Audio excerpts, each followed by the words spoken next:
Daron Sherkatz and her two little girls, Raz age 4.5 and Aviv age 2.5, were kidnapped by Hamas and brought into Gaza on Saturday morning during the brutal massacre.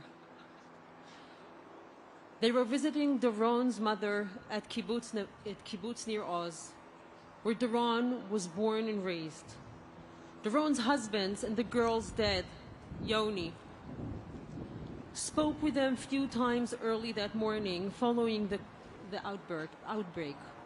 Daron sent him a picture of the girls seated by the table, a little table at the shelter, eating breakfast on small plastic plates.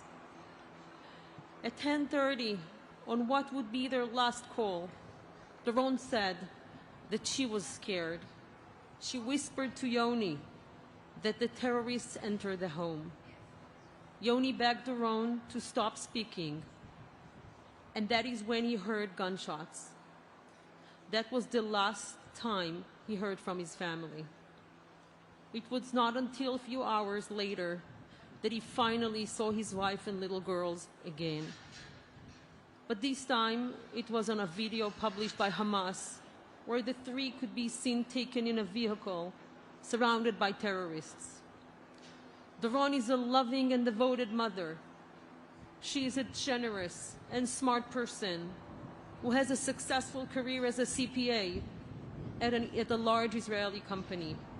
It is beyond painful to imagine Raz and Aviv, two smart, beautiful girls, full of life and happiness, being held captive in Gaza, being in this horror, in this hell.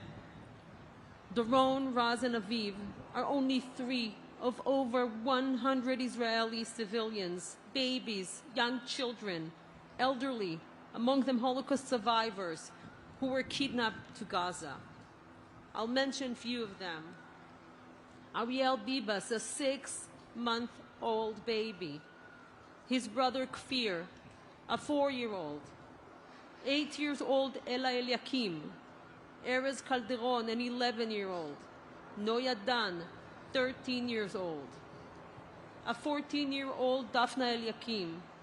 14-year-old Dafna Eliakim.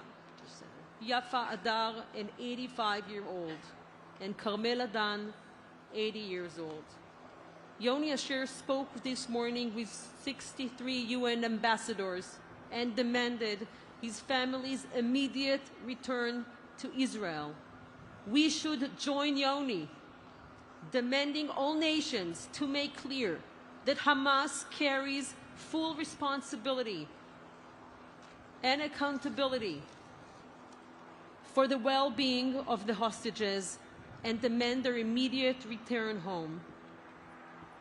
Yoni is listening and watching us right now from Israel on my phone. Yoni, you are not alone. Look at all these people supporting you and the entire people of Israel, praying and hoping for good news. Seeing this tremendous support might not be enough to return Daron, Raz, and Aviv home at this moment. But we hope it gives you, Yoni, and others the strength to keep going, to continue fighting, and to prevail, like Israel and its people always have and always will.